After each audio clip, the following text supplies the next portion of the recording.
Assalamualaikum warahmatullahi wabarakatuh. Sahabat yang dirahmati Allah, apa kabar semua? Baik-baik saja ya. Mudah-mudahan kita senantiasa diberikan rahmat oleh Allah Subhanahu wa Ta'ala. Sahabat semua, hampir 2 minggu media-media yang kita baca dipenuhi berita headline, yaitu pertempuran antara Iran dan Israel. Tentu kita di satu sisi bergembira karena ada negara yang notabene muslim berani melawan hegemoni Israel. Negara yang selama ini kita ketahui bersama bahwa dia adalah biang kerok dari kekisruhan Palestina. Kita semua prihatin sampai hari ini Gaza masih diperlakukan seperti itu. Banyak ribuan mayat yang bergelimpangan karena ulah Israel. Di dalam negeri sendiri ada sebagian banyak kelompok yang baik itu langsung maupun tidak langsung melalui pernyataan sikap, demonstrasi, dan lain-lain supaya ada negara yang intervensi terhadap nasib Palestina. Tidak jarang mereka teriak-teriak juga. Nah, setelah hampir 2 minggu ini Iran melawan Israel setelah 1 hari sebelumnya Israel menyerang Iran, kemudian dibalas dengan lebih dahsyat menurut sebagian cerita informasi yang kita baca. Bahkan Tel Aviv, Haifa, dan beberapa kota besar di Israel cenderung hancur jika dibandingkan dengan kerusakan yang dialami oleh Iran. Ini menandakan bahwa Iran tidak sedang bermain-main. Nah, yang paling lucu adalah ketika Iran berani menyerang hegemoni Israel, tidak hanya bertahan, ada sebagian kelompok lagi yang selama ini teriak-teriak supaya Palestina dimerdekakan, Palestina merdeka, minta diturunkan pasukan dan tentara dan lain-lain. Ini malah tidak menyambut gembira, malah cenderung menisbikan, cenderung mengaburkan. Ini kan buat saya pribadi prihatin, ada apa? Padahal selama ini mereka getol demo di mana-mana supaya Palestina merdeka, supaya Israel ada yang menyerang. Lah ini ada yang menyerang malah mereka bicaranya apa?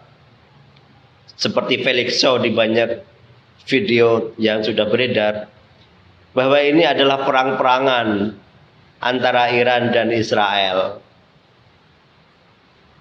Bisa jadi benar, tapi sudah sejahat itukah moralitas kita sebagai manusia, sehingga atas nama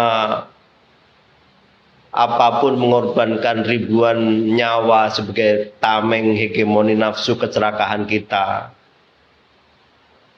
Nah, yang menjadi aneh lagi adalah, ini sekedar perumpamaan, kita ketika memiliki lawan atau musuh lah tanda kutip ya, secara pribadi, dan lawan kita sedang tertimpa musibah, apakah kecelakaan atau sakit, pasti kita merasa di alam bawah sadar kita merasa ada kesenangan, kegembiraan.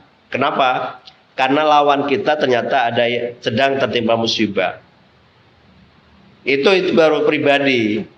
Lah, sekarang pertanyaannya kita balik. Lah bagaimana mungkin dia tidak bergembira, tidak berbahagia, tidak bersyukur ketika negara yang selama ini dicaci maki, dilaknat sebagai negara terkutuk seperti Israel, dan kemudian Israel ada yang membombardir, tidak merasakan syukur, itu bagaimana ceritanya? Jangan-jangan memang dia sedang memainkan wajah ganda, profil ganda. Di satu sisi seperti berempati dengan Palestina, tapi di satu sisi punya niat yang lain, yang mungkin bertolak belakang. Ya kan? Mari kita coba telah bersama apa sebenarnya gerangan yang menjadi motif politik teman-teman katakanlah HTI yang selama ini selalu mempropagandakan ganyang Israel, memerdekakan Palestina. Sekarang ini secara tidak langsung memang Palestina tidak seperti terbantu. Tapi setidaknya ketika Israel hari ini diserang oleh Iran, setidaknya teman-teman Palestina ada harapan. Pertama, dia tidak akan diganggu dalam kurun waktu tertentu, baik itu ancaman fisik, bom, dan seterusnya. Kenapa? Karena Israel sedang berkonsentrasi dengan Iran. Yang kedua, kalau sampai kemudian pertempuran ini dimenangkan Iran, maka sangat besar kemungkinan Palestina pun akan kecipratan kemerdekaannya. Kenapa? Karena sudah tidak ada lagi negara yang hegemonik. Sementara semua negara di dunia, hampir semua di negara dunia, menginginkan Palestina itu adalah negara yang berdaulat. Ataupun kalau tidak bisa berdaulat secara utuh, berdampingan bersama-sama Israel, tinggal dibagi. Kan gitu win-win solusi yang sedang ramai diperbincangkan sebelum ada invasi Iran Israel ini. Nah, sahabat semua,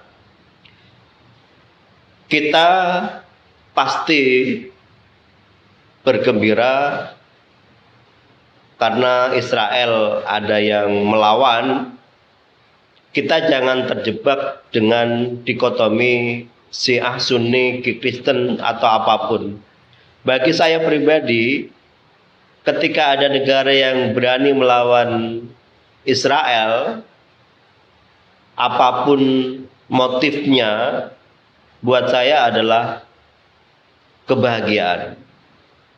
Karena pertimbangannya tadi, setidaknya meringankan beban teman-teman kita yang di Palestina untuk bisa merasakan udara yang bersih tanpa desingan senjata. Setidaknya mengurangi angka kematian yang kalau tidak ada perang Iran-Israel, bisa jadi Israel akan selalu konsentrasi bagaimana mempressure teman-teman kita di Palestina. Mudah-mudahan Israel dikalahkan melalui tangan-tangan Iran dan Iran diberikan kemenangan. Demikian, wassalamualaikum warahmatullahi wabarakatuh.